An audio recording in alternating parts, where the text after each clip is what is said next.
इमरान मसूद के खेमे में मौजूद हूँ। मेरे साथ पूर्व मंत्री शायान मसूद है, तो सबसे पहले स्वागत करूंगा शायान भाई। बहुत शुक्रिया अंशुल भाई, आपका आपके चैनल का बड़ा धन्यवाद और आभार व्यक्त करता हूँ। कैसे देख रहे हैं इस जीत को अपनी बार? बहुत अच्छा देख रहे हैं साहब। देखिए, एक लंबे संघर्ष के बाद 17 साल के एक वनवास के बाद ये जीत हासिल हुई है और निश्चित रूप से ये सहारनपुर के जनता की जीत है, प्रत्येक उस व्यक्ति की जीत है जो देश से, देश के मुस्तकबिल से प्यार करता है, मोहब्बत करता है।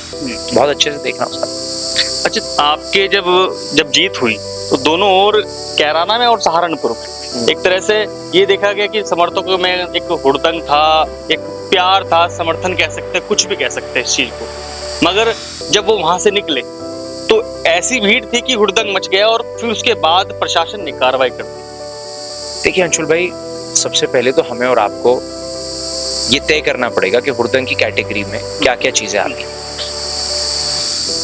भीड़ थी, हम लोग वहां से निकले, लोगों में मोहब्बत थी, लोगों में जोश था और बिना किसी बदतमीजी के, बिना किसी जहालत के हम लोग काउंटिंग स्थल से लेकर घर तक आए।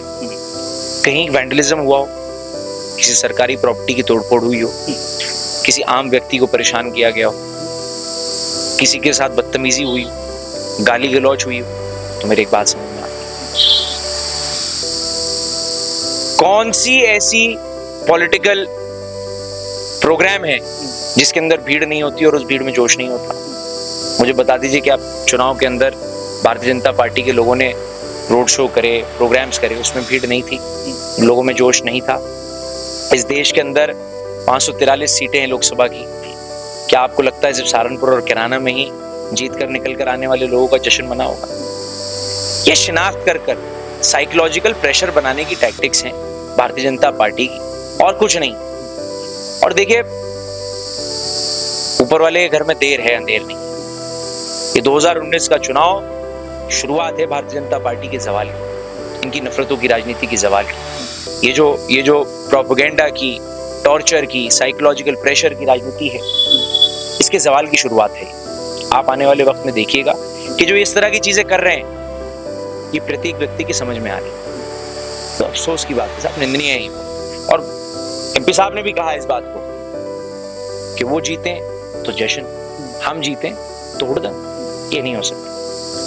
अब एक प्रतिनिधिमंडल जाता है, बातचीत करता है प्रशासन से कि ऐसा कुछ गलत था, तो वो बातें आपके द्वारा क्यों नहीं कही गई? क्योंकि समर्थक तो आपके थे, या तो ये यही नहीं कहूंगा कि वो सिर्फ एक ही समुदाय के व्यक्ति थे इसलिए उन पर कार्रवाई नहीं।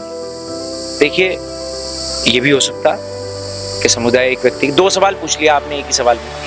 पहला सवाल आप कहे कि हमारे द्वारा बातचीत क्यों नहीं करी गई, तो मैं आपको बता दूं कि उनके जेल के अंदर से लेकर और जमानत तक हम लोगों ने एक एक चीज पर ध्यान दिया। उनके परिवारों से जाकर आप पूछिए कि मैं लगातार एक एक परिवार से टच में रहा, मैंने सबसे बात करी, सबको बताया कि क्या प्रोग्रेस चल रही है, अधिकारियों से बात करी। एक बात बताइए, आप खामखा 4 दिन उन्हें जेल में रख लिया, 151 के चालान में आप हाथों हाथ भी तो जमानत दे सकते थे, एक वार्निंग भी तो दे सकते थे आप, लेकिन प्रशासन ने वार्निंग नहीं दी। प्रशासन ने जानबूझकर 3 दिन जेल रखा। क्यों रखा गया 3 दिन जेल उन्हें? क्यों रखा गया? एक साइकोलॉजिकल प्रेशर बनाने के लिए। तो ये चीजें नहीं चलने वाली।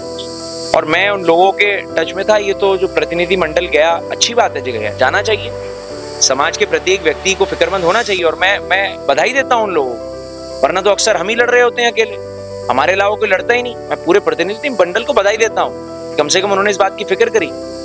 और आज रात में मेरा इरादा है कि जितने भी लोग गए थे उन सबके घर होकर आऊंगा। चलिए आप साथ, आपको पता चलेगा किसने मदद कराई है, किसने नहीं कराई।